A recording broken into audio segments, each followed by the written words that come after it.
Do you have it scheduled, or are you just going No, like, I'm just straight going to live. Yeah. Just going straight to live. Wow, that's risky. Oh, yeah. But way she goes. I don't think there's going to be a million people waiting to see this anyway. Well, I mean, like, if you just do that, then eventually Sergey Brin just shows up at your house and shuts down your account. Shit, I've been waiting for that. All right. I gotta go put Discord on sleep mode. The fuck do I do that? Do not disturb. Okay. I don't know if my video is showing. Okay, it is. Sweet. All right. Hello, everybody. Welcome to Tapcaf Transmissions, a Star Wars podcast focused on Star Wars legends and canon novels. So just so you guys know, watching this video,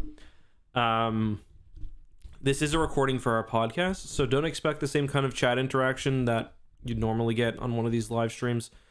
That's even if you do a donation, I do try to acknowledge them in the chat, but if I'm in the middle of a thought, obviously, yeah, you might. They're rare for him, so he needs to focus. Mm-hmm. For sure. Yeah, I get like 3 thoughts a day, so I gotta make the most of them. And then after that, we will be streaming some Burial Card or something on X2. So yeah. Anyway, you good to get started, Corey? I'm excited to get started on this one. All right. Where's my whatever. Hello, everyone. Welcome to another episode of Tapcaf Transmissions, the only Star Wars podcast in existence. Today, we are discussing another phenomenal entry in the Young Jedi Knights book series. That is Darkest Night. Not the Darkest Night, just Darkest Night. Which, yeah, like, I've been looking forward to this one for a while, because, like, getting Batman in a Star Wars book, you really look forward to that kind of cameo. And we finally got it. Yeah, my dumbass, I was looking for the picture for my thumbnail or whatever. And I searched Darkest Night. I was like, what? Why is this not coming up? And I was like, oh yeah, it's the most generic name ever. But not generic, it's just not very Star Warsy. Well, it's generic. It's Star Warsy enough, but it's too generic to be findable. Like, it's fine as a title. I don't think Kevin J. Anderson and Rebecca Moista were concerned about like Google SEO when they were making this book, which I'd say is probably its biggest failing. Yeah, that's something they should have been on top of in the early. There's not 90s, one right? single top 10 list in this entire book. Which I think there really was when Jacen lists his top 10 weird animals. Top 10 epic ways to make braids with only one arm. Well, that's an Anakin list. Yeah. So to kind of get everyone up to date, if you haven't read the prior books, I mean, well, before we start, is there any Star Wars news you want to talk of first? Well, that's great, because before we get into any of that this week, Justin, I do want to bring up at the top of the show this time that next week's episode, we are going to be having an astrophysicist on the podcast, Dr. Evil Bob the Bob, a good friend of mine from the modding world, who is a practicing astronomer.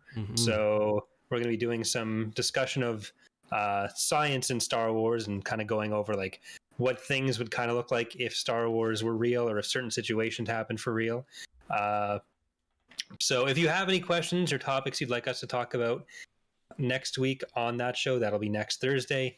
Let us know in an email at tapcaftransmissions@gmail.com. Any astrophysics or physics or astronomy questions in general, feel free, and the smart guy will answer them for you. Or you can tweet to us at Tapcaf Transmissions on Twitter. So now you can talk about any news, or if you want to just get right into the book. I mean, we had much news this week. Yeah, the only news I'd say is we had our first Star Wars Squadrons tournament, which was really fun. Our second Star Wars Squadrons tournament. Right. First of the Calrissian Cup. I'd say we did pretty well. We went straight even. So you play 10 matches. Well, 5 matches with 2 games in each match, and we won 5 and we lost 5.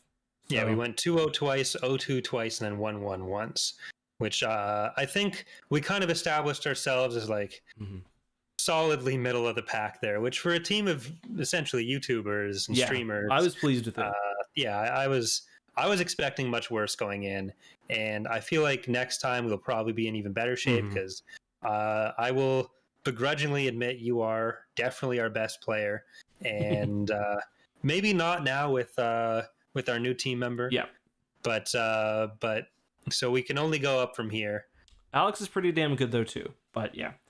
It's going to be interesting. It'll almost be nice to have 2 subs though next week or next month because like we won't have to play the entire 6 hours. I mean, I didn't this time, but like I mean, I probably still will, and Wasted probably still will because we don't want to stop our streams. But yeah, that's true. We'll have to figure. You and Charlie can swap in and out if you really want to. Yeah, we'll figure it out. To be honest, like I start to see skill decline after playing a bunch of a game, so it might be good to get a match off or whatever. But we'll figure that out. We'll do lots of practices though, guys, on both X2 and Corey's channel. Corey loses, so if you want to watch that, it should be fun. But other than that, did you see that there was a pretty reasonably sized leak for the High Republic in an official High Republic video? I did not. Okay, well, we won't discuss the specifics during the stream, but yeah, they should have like leaked like spoilers for overall major plot detail. Yeah, for like like who's going to be the real villains and like stuff like that. Snoke? No. But yeah. Stay off. Is it the Grease? Have someone remembered the Grisks? No one remembered the Grisk. All right. Well, I do have one other bit of news, and that's that another one of my pot lights in my basement have shut off, or the light bulb is burnt out. Shut off makes it sound different than it is. But I started off with 12. I'm down to a solid 6, and I don't want to pay the money to replace them. I'm looking for like smart bulbs. So my lighting is terrible right now in the video version of this, and it's only going to get worse until I've decided to drop the $400 that I need to do to spend or to replace all of them, which kind of sucks. God damn. But let's talk about some Young Jedi Knights. So, as a bit of a brief recap for this series, what's this, book 5? I think we might be on book 6. Book 6, okay. Basically, we're in 23 years after the Battle of Yavin, I think, or around that point. It's after there's largely peace between the Empire and the New Republic, and we're following the story of mostly Jacen and Jaina Solo, the twin children of Han and Leia, Tenel Ka, who is a Hapan princess, basically, and is now only one-armed, Lobaka, who is Chewbacca's nephew, and those are really the main characters, and they're sort of... how old are they right now? Like 13? Yeah, they're about 13, and this is book 5. So they're about 13, maybe 14. Yeah. Because they're, I think, 16 or 17 by the start of the Yuuzhan Vong War, and that's 25 ABY. So they're coming into their own. They're born in 9 ABY, so they'd be 14. Yeah, they're coming into their own. They've just built their lightsabers last book, and this time, because Luke has a very sort of laissez-faire approach to training Jedi.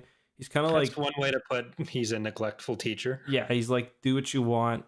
Like, I'm probably not going to be around for too long. Like, Tion Solusar, of all people, who admittedly is only a Jedi because she really wants to be, will do a lot of the training. Yeah, Luke just thought it would be too awkward to tell her, actually, no, you kind of suck. Just stick with the harp, Tion. Yeah.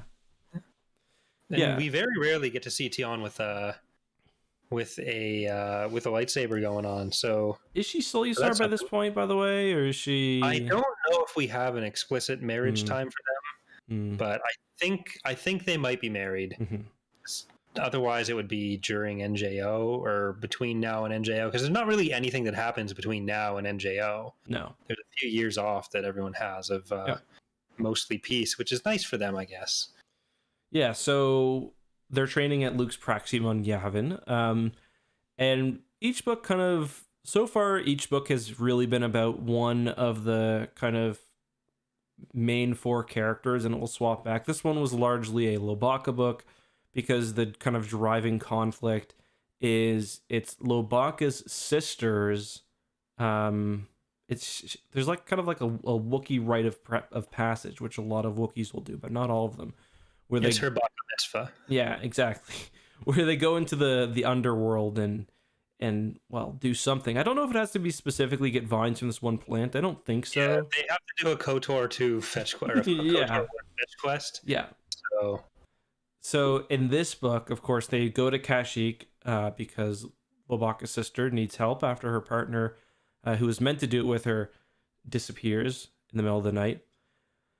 Well, she was. I think it was that she was going to do her own kind of quest, and then she didn't take any. She wanted to do it on her own, and she never came back.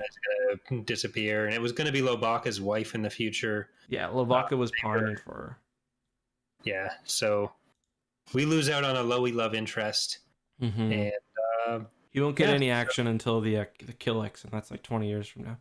But of course, the whole crew accompanies them to Kashyyyk. But as this is happening, wouldn't you know it, the second Imperium, apparently led by Darth Sidious himself, reborn for the 6th or 7th time now, allegedly, also has their sights set on Kashyyyk.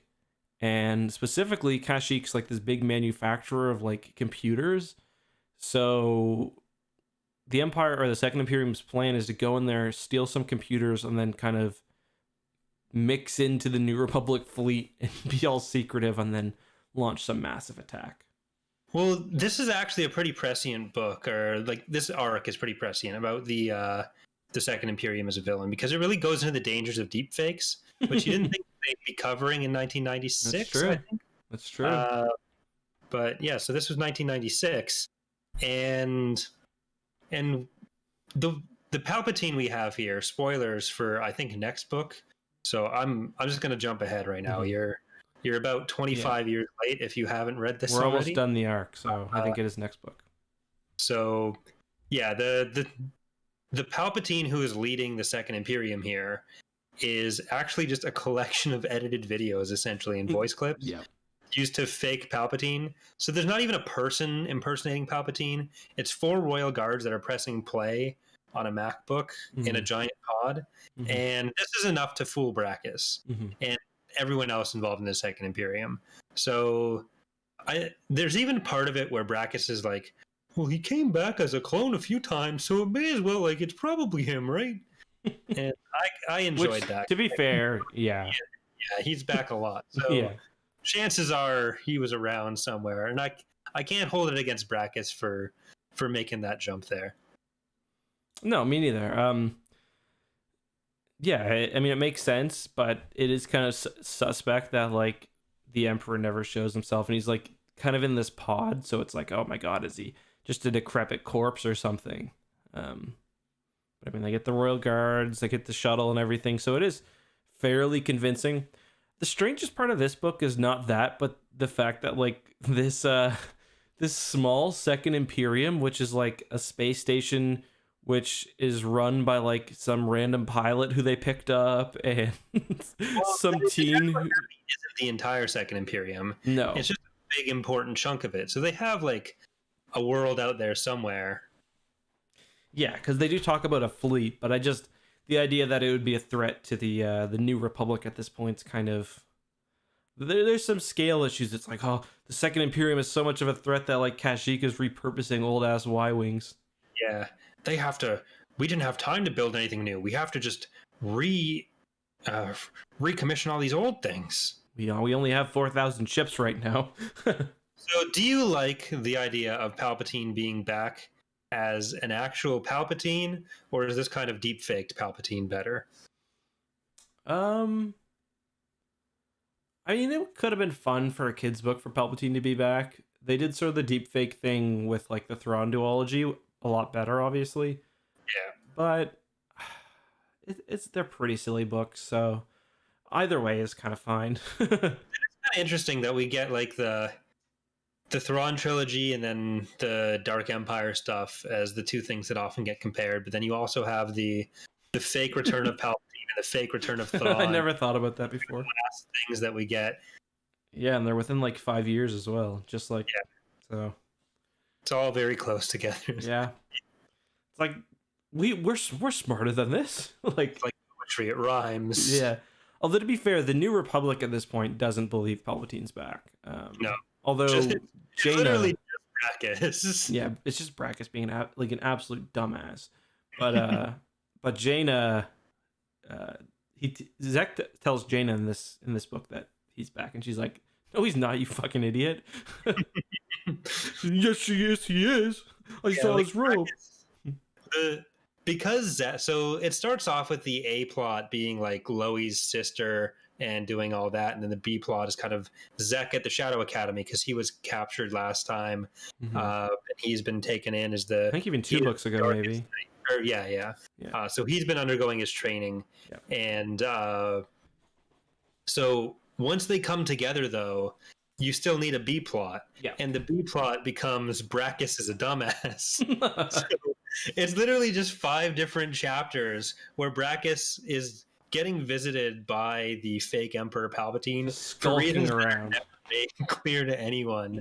Like, I don't think there's a reason that Palpatine comes to the Shadow Academy. He just shows up, and it's like this pod that's being carried around by 4 royal guards. He doesn't talk to anyone, and Brackis' whole story there is that he's trying to talk to the Emperor, and then Palpatine's just like, "No." He's like, "I'm vibing in here. Fuck off." It's funny because if you did it from like the Imperial Guard perspective, it could be like an episode of a sitcom or something. It's like, "Oh, my friend's here studying. I'm not, doing this." It's like you got to keep the ruse up for mom's knocking at the door. Like, "Are you sure? Do you need any cheesies in there?" Like, yes. We're good. Death to the New Republic. Shit, he's coming. Put the robe on. Yeah, this story is probably the dumbest in terms of like the coinky dinks that happen in this story. It's like you expect him to be attacking some like oh, let's attack Kuat where they're making all this stuff, or like Coruscant. Well, they specifically wanted the computer systems because they already had the hyperdrives to fuel their entire fleet from hijacking one freighter that happened to have Akbar on it, I think. Yeah, and they didn't kill Akbar. They space him. Yeah. Which is like, imagine if Akbar had died that way. I know. A cargo ship jacking. Need your ride, Akbar. Grove Street needs your ride. Yeah, it's get the GTA death screen zooming in on him floating in space. Wasted. Oh man, yeah, that would have been something. I mean, Legends already disrespected Akbar quite a bit. Like, they retcon his love interest away from him, which is fucked. He never gets any family, or he's always described as being very lonely. He has a niece. She dies. Yeah, but like he's frequently described as being very lonely. They fuck with him during the Thrawn campaign. He's got the whole Tower of Winds thing. It's like, man, not a good life for him. And then he's called back into service when he's basically an old fish, just trying to get sad hand jobs from Winter in his wading pool. And I guess he goes out after Ebac 9, which is pretty awesome.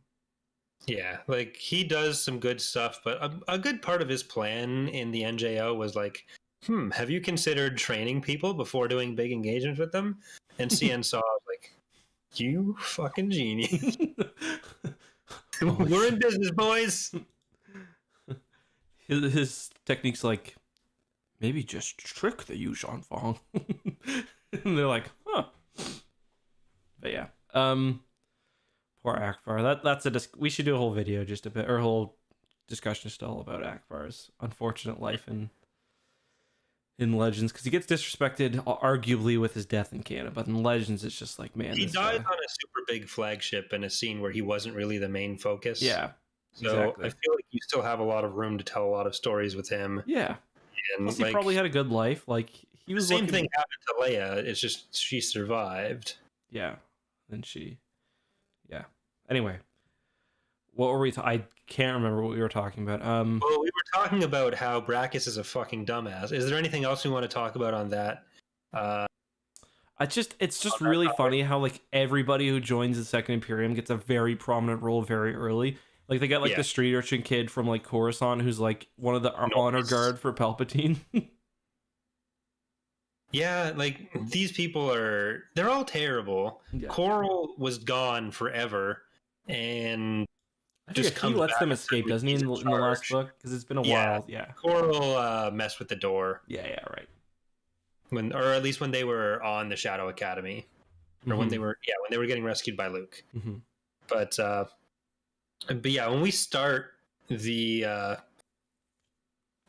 book, we get a few scenes of Loie being worried, but then we get to what I'm really concerned about here, which is Jacen's animal collection.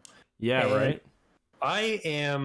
I'm well known as a Jacen Solo stan for his story and legends, but I've been keen to point out the antisocial behaviors and antisocial tendencies that he has in the series that kind of foreshadows who he's going to turn into. We're going to get a lot of that going into NJO, but here we have him showing his animal collection to Jaina with this new animal that he's got in a cage, and he says, "I'm not sure what he eats." Yeah, and he just maybe don't feed him or don't have him. Yeah, he paused briefly to stuff some food into his mouth. This isn't how you raise animals. You don't get an obscure little critter and learn about what it eats by force feeding its shit down its throat. Don't capture it until you've seen it eat something. I cannot emphasize enough. Do not do what Jacen does in this scene. Yeah, I mean, especially he's like, it's not just like worms or shit either. He's got like rats and like snakes and like, yeah, and he's an irresponsible pet owner. That's all there is to it. He leaves for months on end. Yeah, there's a scene where he's like, "Hey, Raynar, go and feed my shit for me." He just fucking dips out. See ya. Yeah, I don't think Raynar's gonna be feeding that snake. Them. He just fucking opens the door and turns it into a free for all in his room. Whoever's left when he gets back. We're gonna test out some Darwinian theories here, boys. Good luck. Whoever survives gets to reproduce. One thing that I thought was really funny about the which I'm surprised I've never seen online, is that Jaina's eating a fruit called bofa, and just imagine going like, "Hey Corey, like, are you a fan of bofa?" And you'd be like, "Oh, you mean bofa fruit?" And I'd be like, "No, bofa these nuts." Yeah, that'd be hilarious and still better than any of Jacen's books or jokes in this book. I liked his one about the whippids. I thought that was pretty funny.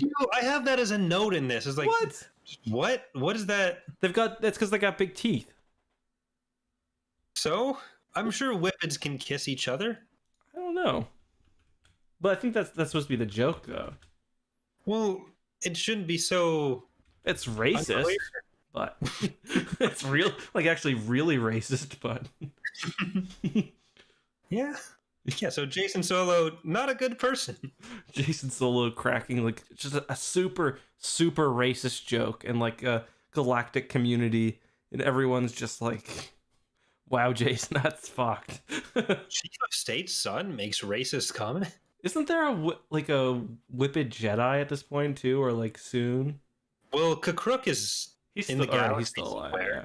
He hasn't joined the Academy yet, as far as we know. Yeah. But we do spend a lot. One of the things that I really liked about this book is that we do spend a lot of time on Kashyyyk, so we get to see a good idea of like how they function. But with the Wookiees, they're supposed to be this like, they live in their tree houses, but they're one of the most tech savvy species in societies in Star Wars. But at the same time, when they're eating dinner, the way that their house is lit is with little basically fireflies in a mesh cage. And it's like, you'd think that they'd have light bulbs or something. And it's like, you also got to decide, because the book shows the movies show Chewbacca as intelligent, but also somewhat animalistic. Yeah. Like, he can't control his anger.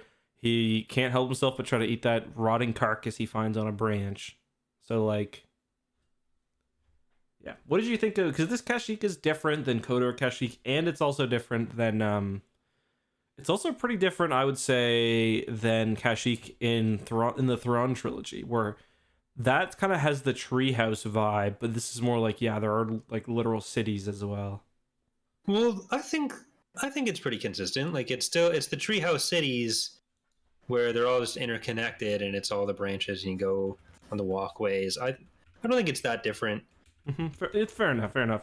I did Get like more of a connection between like the overworld and the underworld, where they fall like 10 feet and then they're in the underworld. But yeah, that's like I was still kind of pissed about how Kashyyyk was portrayed in Revenge of the Sith. I thought it was a waste.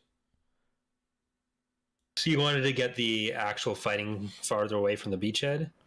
Yeah, just like, I don't know, or have it not be Kashyyyk, because it's like, oh, this is Kashyyyk. It's kind of just a big beach with some like big trees, but not like skyscraper trees. That's fair enough.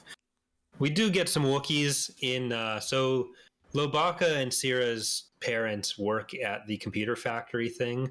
I don't think they ever say explicitly what they're making, do they? Yeah.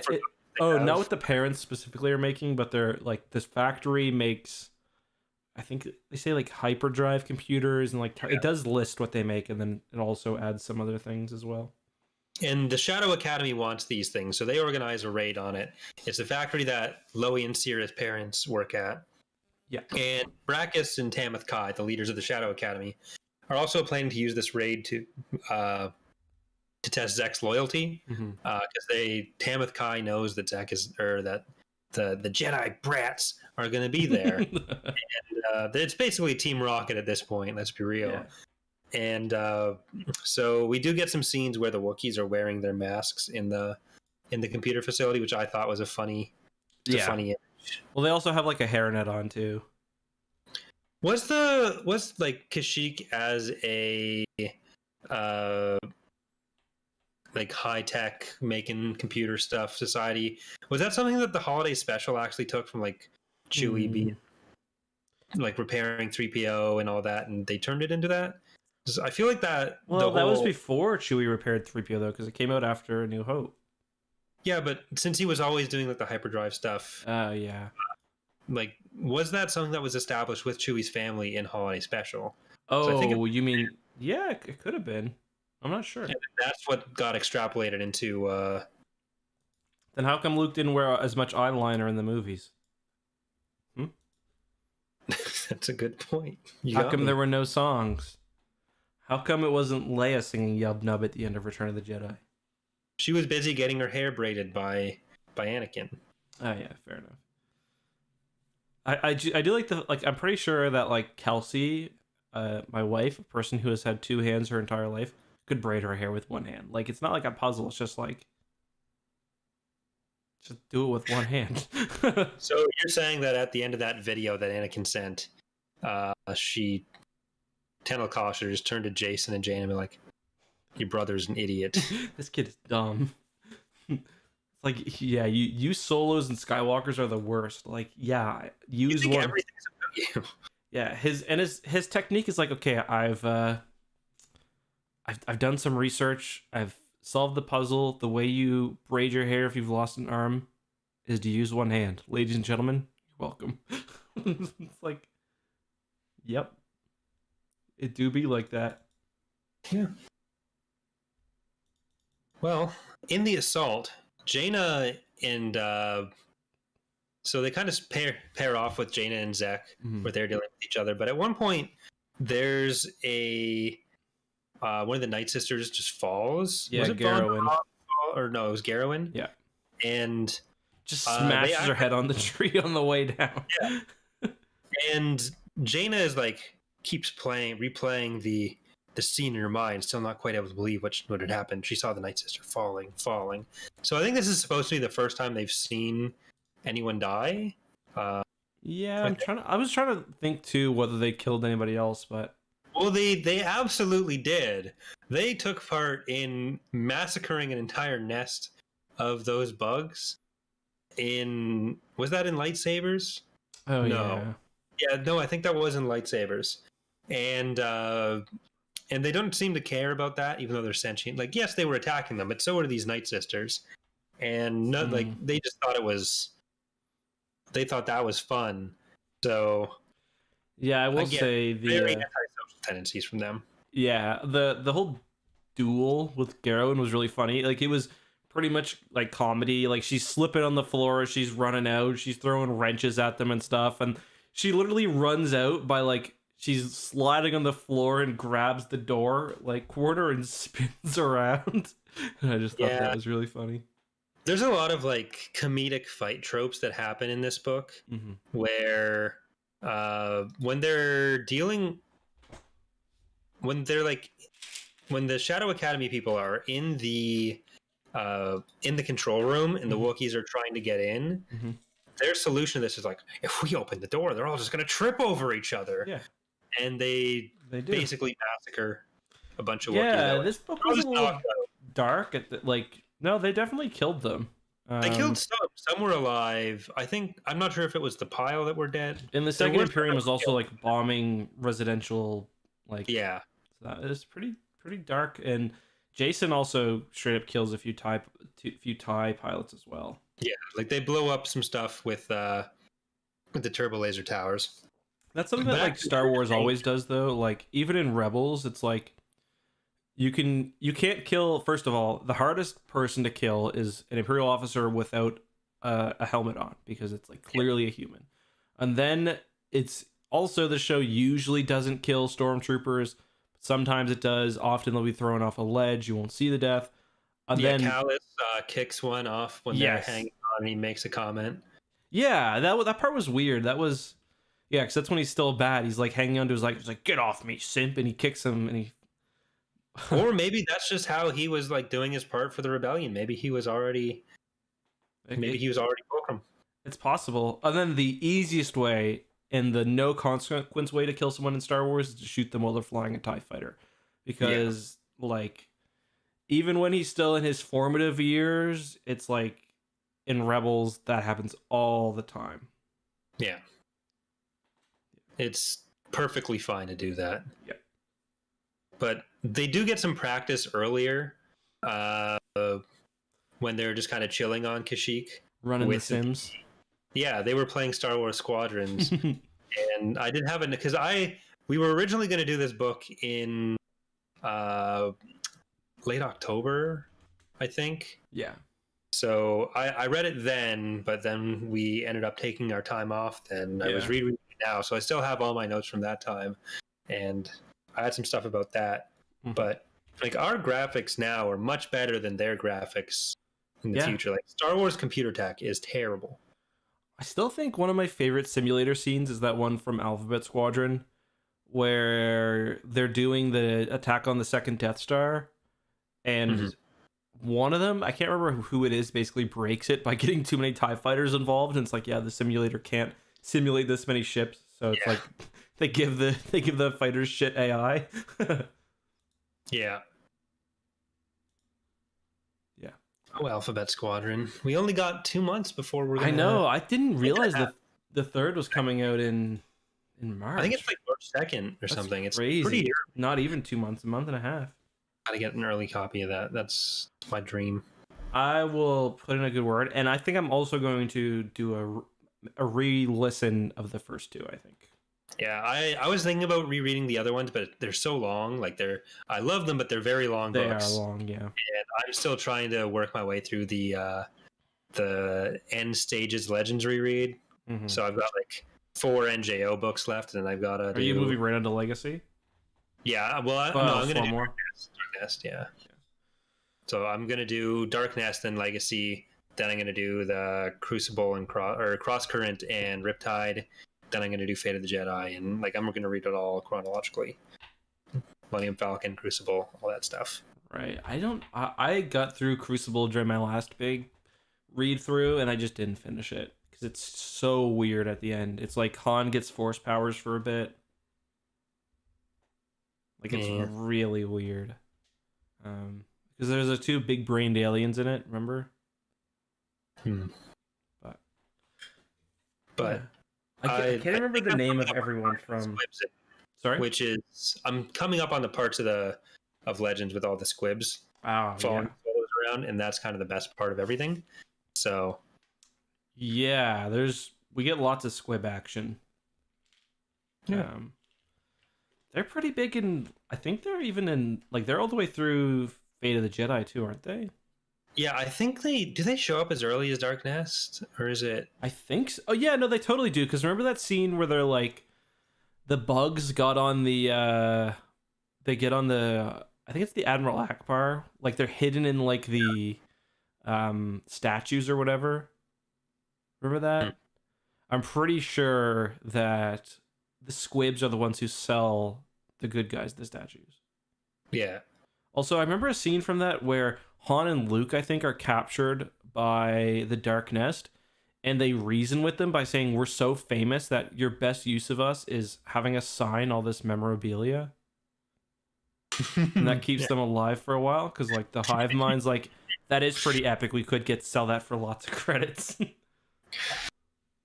How Han and Luke started simp culture in Star Wars. He's like, listen, if you let me take a bath with Luke, you can sell that bath water for crazy prices. All right. Thank you for the video idea for next week. I'm definitely going to cover that. It is kind of funny because you don't often get like recognition of just how famous Han and Luke would be. Yeah. Well, that's actually something I wanted to talk about with this book, where Han shows up to get to drop Chewie off, and he's talking about how Leia's off on some missions in the Outer Rim, so he's got to keep a low profile. And this is like the least secret thing that Han and Leia have ever done, but it's one of the only times Han has ever bothered going in disguise himself or for the Falcon. Like they do some like fake transponder codes, and I think he paints the Falcon black in NJ for a while. Yeah. But like other than that, there's a few other points where you'd think that they want to lay low with the Falcon. Yeah. And doesn't really do much about it. There's one in Tatooine Ghost where Leia dresses up as him and Leia dress up as Twi'leks. Yeah. Which is funny. Because like of course they got to go to a bidding an auction against the Empire because God, Tatooine Ghost has to be one of the like when you get the crossover between prequel stuff and post Endor stuff, that's always so surreal to me. So like having Kitster the Kitster stuff is weird. Is like this is wrong. And then even when you'll be getting that in Dark Nest because the like that's when Luke finds the hollows of Padme. Yeah, and it's like you think you might have shared that before now? Yeah. So it's easy to think of like obviously Anakin is their father, but like Padme you don't often think of as being Luke and Leia's mother, and they don't seem to care about her that much. Padme is definitely an underused character. And I mean that's a problem because we didn't know who she was for so long. But even during that point, you'd think that maybe there'd be a few things about like, oh, who's our mother? And I feel like that was one of the things that they just weren't allowed to give a solid answer to because it definitely was. But then you have like a good 30 to 40 books that are published after the prequels start where we know who their mother's going to be, and it's acknowledged maybe twice. Well, I'm pretty sure, don't we deal with like, isn't the Falanasi stuff in book 2 of the Callista trilogy? Like, won't that be the like? Isn't that where Luke thinks he's about to meet his mother, but it's not actually? Remember that? Yeah. But they do use flow walking for a few things related to that. Like, I think you get a little bit of it with Jacen, with following Jacen's path. No, I mean, like when. No, I know that you're not talking about that specific, but I do think we get. I think Padme comes up in some of that. I mean, even in the prequel trilogy, Padme ended up being just like her character was underdeveloped, and it's a shame because there's some deleted scenes from Revenge of the Sith that have her like showing, like being a part of the beginning stages of the rebellion and stuff, which would have been cool, but ultimately she kind of gets pushed aside as just that's Darkfleet Crisis. My mistake. Ultimately, she ends up being just a love interest for Anakin. Yeah, I think Clone Wars, like one of the better parts of Clone Wars, is that it does give Padme more room. Mm-hmm. It gives Jar Jar a lot of room too, so that's fun. Yeah. I mean, I actually, some of my favorite episodes of the Clone Wars are the ones set on Coruscant. Like the Senate murder ones, I really enjoy. Yeah, those are good. Yeah, God, like Padme is a good character with one main character flaw, and that's Anakin. Yeah. Their relationship makes no sense. Yeah, because she's smart in every single way, but it's just like Anakin's like, yeah, I just wiped out like literally 300 sand people, and she's like, you're having a rough day. It's okay, honey. it happens to the best of us. Yeah, like if I came home and I told Dana that I just genocided some people, she'd be kind of upset with me. Yeah, she would. Like Anakin has basically no redeeming qualities. Just he's as handsome. Like he's fine, I guess. Dude, he's handsome. He's ripped too. You see that one scene where he's shirtless in episode 3? He's not as ripped as his grandson. No, but he's more cut. He's got better definition for sure. Yeah. But yeah, he's got. I mean, I think his most redeeming quality is the fact that he's very, very passionate. Like it's never gonna be boring with Anakin. Yeah, but he's passionate in the wrong direction every single time. Yeah. No, I agree. Anakin was a fuckboy for sure. God, man. Anakin's like the kind of guy who would get like broken up with by like his high school girlfriend and like still be texting her like. Yeah, like well, remember Truce of Bakura with that scene with Anakin and Leia, where like inadvertently, Kathy Tyers had basically written the perfect Anakin scene, and before we ever got anything in the prequels from it, because like Anakin coming in and demanding forgiveness because Luke forgived him is like that is quintessential Anakin. That is 100% consistent with what we get in the prequel trilogy. Mm-hmm. Oh, totally. Yeah, but and it's so like if I were Luke as well, I'd be kind of pissed that like your dad's lying there on the ground and the last thing he says to you is like, "Tell your sister she was right." Like, why don't you give me a message? Like, I'm the one who just spared you, and Luke, I built 3PO. Make sure you change his oil. Never tell R2 to stay with the shit people. Actually, he listens every time Anakin says so, and that's why he stopped listening. But your Aunt Beru used to be so hot. I hope Tatooine's been good to her. It hasn't been very long. Mind wipe, so you can actually ask him whatever you want about my early life as well as your mother. Also, there was this guy named Darth Maul, and we cut that dude in half, but he came back. Motherfucker came back. Obi-Wan aged really poorly. Yes. Stay off Tatooine. It'll make you look like shit. Yoda's kind of epic with a lightsaber. and he knows Chewbacca.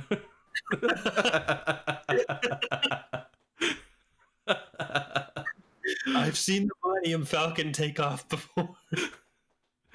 Oh man, did you hear that George Lucas wanted Han to be in Revenge of the Sith as like an orphan on Coruscant? I think, yeah. Oh man. Yeah, glad we didn't get that. This dude had no self-restraint at all. Like no self-restraint. I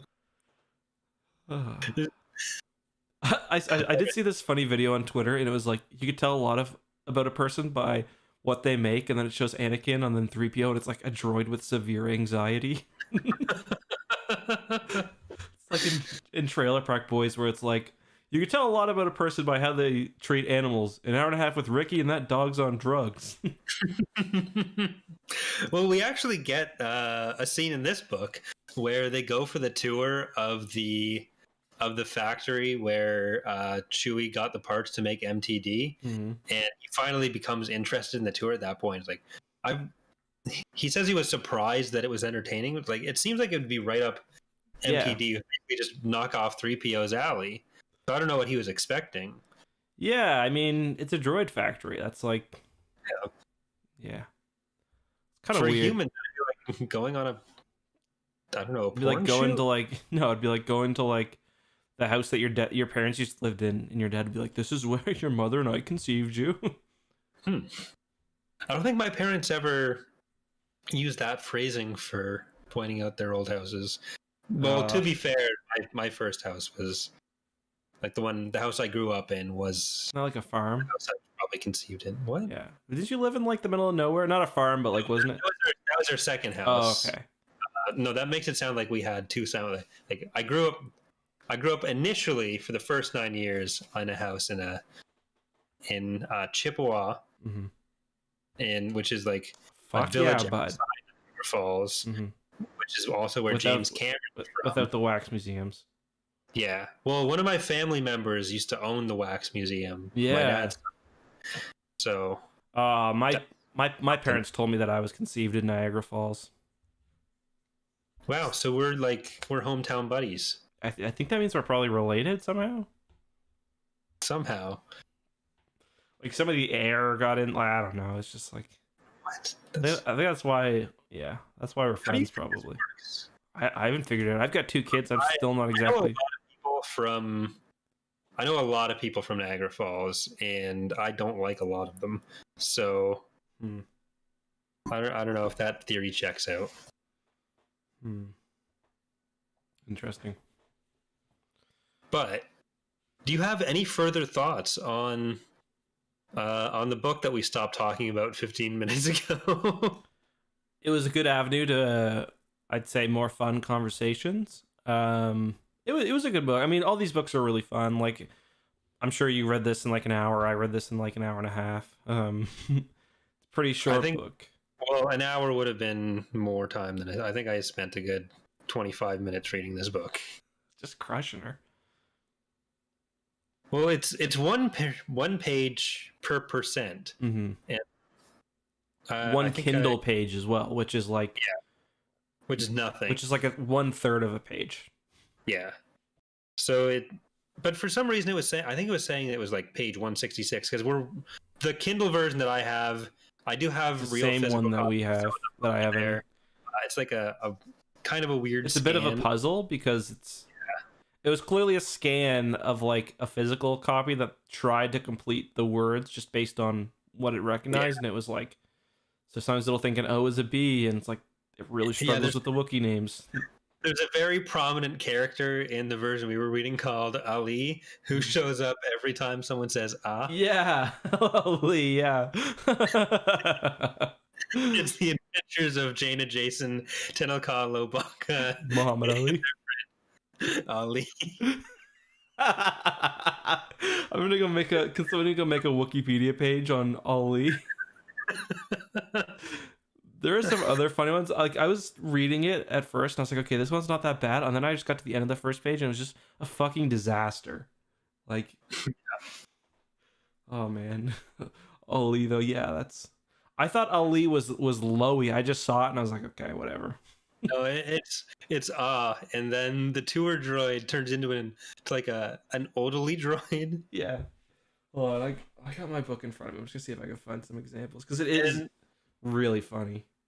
There's one of the best parts about that whole thing is that sometimes you'll just get the book title thrown into the middle of the page because it will like scan in the book title and the page number from the top right. You'll just have like Darkest Night randomly thrown into a sentence or lightsabers in the last one, and it turned into it adds a lot to it. Yeah. It's and there's no paragraph breaks and like, well, there's paragraph breaks, but there's no chapter breaks or like section breaks. Paragraph breaks are in really weird places because none of them are actually where the paragraph breaks would be. They're often in the middle of a conversation. Yeah, and it's like also sometimes it'll just be a new paragraph, but like it'll be a major change in location. Like, yeah. Which usually you'd have some sort of like page break or something, but yeah, I think I have a physical copy of the next one, Jedi Under Siege. So yeah, these are ones that I actually had as a kid. These are all at my parents' house in shit condition. Yeah. It's got like some old bookshelf that hasn't been touched since like 1997, probably. Well, no. Soon Gus can start reading them. like together, not together, together, because the I and the T and the O look like an I and a B, so it's together. Together. That's a Star Wars name, right? That'd be a decent way to make up names for people. Just like read through this book. Like this is trying to say away, but it said AWA30, so that could be like a droid. AWA30, get over here. Like, sure. So do you have any final thought? I guess that kind of was our final thoughts there, but do you want to try to rank them or rank where this kind of falls in the 5 we've read so far? We probably won't do like a granular rating here because it has been so long since we read the other ones. Just where you think this would generally fall. I like the character stuff, but I think generally this might have been lower just because it was so ridiculous. I liked going to Kashyyyk though. But it was a bit on the sillier side even for these books, so yeah, like I feel pretty safe saying that of the 5 we've done so far, this is probably my least favorite. But it's also the one that I had to read twice. The other one, like the fact that I read it a second time so close to the first time I read it, might be impacting my opinion there. But I feel like even the first time I was kind of down on it. Not that I didn't like it, but compared to the previous ones. I remember that somebody got what's her name, Vana, I think, or Vonda, got eaten by a plant. Isn't like a Lima Rar get almost eaten by a plant? I don't remember. Like, hold on. Are you going to Wikipedia and look for the like eaten by a plant section? Yeah. Well, I'm looking at like physical appearance because I'm pretty. Is that where she loses her arm? Yeah, here we go. The Twi'lek's worst mutilation came when she was almost bitten in half by a Tanupian spider sloth. So not a plant, but sloth. How do you get almost bitten in half by a spider sloth? I remember the scene. It's pretty epic. Tanupian.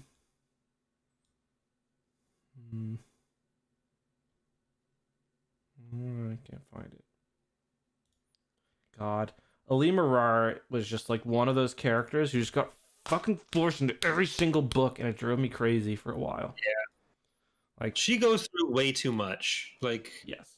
Just kill her at some point and let her not suffer anymore. Yeah. It's like I knew in Legacy of the Force, if I saw Troy Denning, fucking Alima Rar is gonna be shoved in there. It just, ugh. Well, we did get an email on the topic of Young Jedi Knights Darkest Night from Joel, who asked, do you think the Young Jedi Knights and maybe even Jedi Academy trilogy would make a good template for post-9 stories involving Rey, Finn, and their Jedi Academy? Short stories with low stakes, maybe a few First Order remnants, but overall a nice slice of life adventure of the week type story. I mean, I do love slice of life adventure of the week stories, so I think we were banned from saying slice of life on this podcast anymore, but yeah, I do like the idea of having that kind of format. Like I'm on record as not being a huge fan of the Jedi Academy trilogy, but a trilogy about the Jedi Academy in new canon, I wouldn't mind in principle. No. And like I really like these books. So especially as like young reader stuff, getting them in that way, I think that's something that I would hope we see again. That kind of is what they're doing though with the High Republic in some way. Like the young adult side story right now that we have is about Yoda with his little buddies and little group. But yeah. Speaking of, we're probably gonna have to read the young reader book for that, I imagine. I hear it's pretty important. Well, we're going to be out of Young Jedi Knights eventually to slot in between other book podcasts. So that'll be a long time, aren't there? Because this is like only the first arc. I think we got Diversity Alliance next. Yeah, there's 8 more books to do. Yeah. So we do need to start going to the full-length novels again, though. But considering what's all coming out, it might end up being like interspersing these with those for a while. But I do want to get back to our Darksaber and whatever we were missing for the other one. Jennifer wants to know, will you ever cover the Republic Commando book series in the podcast? So generally, you can assume that eventually, as long as one of us doesn't die, we'll probably get to it. Or if we don't get bored of the podcast, we'll probably get to everything at some point. There's nothing that we're planning to exclude per se. It's probably the better way to put that, where we don't know exactly where we're going to go with everything, but we want to cover as much as we can. So especially with any novels, they're usually a good chance that we're going to do. Any Legends novel is on our eventually list. Like, I can't think of a single one that's not. That includes like Jedi Prince shit. Like, we're getting there. Yeah, like even the ones that we don't necessarily enjoy as much tend to have some good comedic value because they're very 90s, which is always fun. But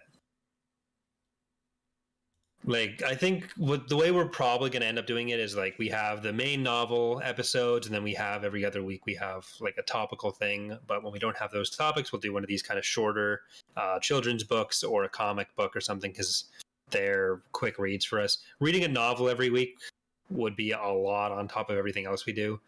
But we do want to make sure we have the podcast weekly, so that gives us some time to do other stuff. Yep. But I think those are the only emails that are like either directly related to the book or not related to something else we're going to be talking about soon.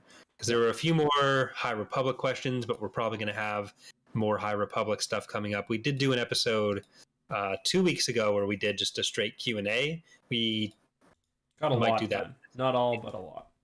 Yeah.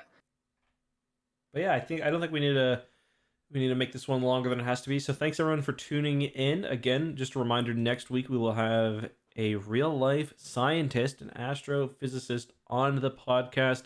It'll be very cool. So if you have any questions that we're too stupid to answer, which I know is a broad topic, let's keep it related only to physics, astrophysics, the associated material. Feel free to send that into Tapcaf Transmissions or at gmail.com. I'm sure we'll also probably be reading the comments for that one too. Then after that, I guess we don't really have an episode planned, do we? We don't have anything specifically planned for after that. We could mark that as being book 2 of the Callista trilogy. We could. Yeah, it might be time. Because we've had some time away from Children of the Jedi. So I think we do need to get back on that train. Okay. All right, guys. Dark Saber. We will slot that in tentatively for the 4th of next month. So that would be a good birthday present for us, is Dark Saber. Whose birthday? Or no, that's February. Never mind. I skipped February. Yeah. Straight to March. Fair enough. All right, guys. Until next time, thanks for watching. Be safe. And from all of us here at Tapcaf Transmissions, goodbye. Keep your winters in your Akbars. Ooh, I like that.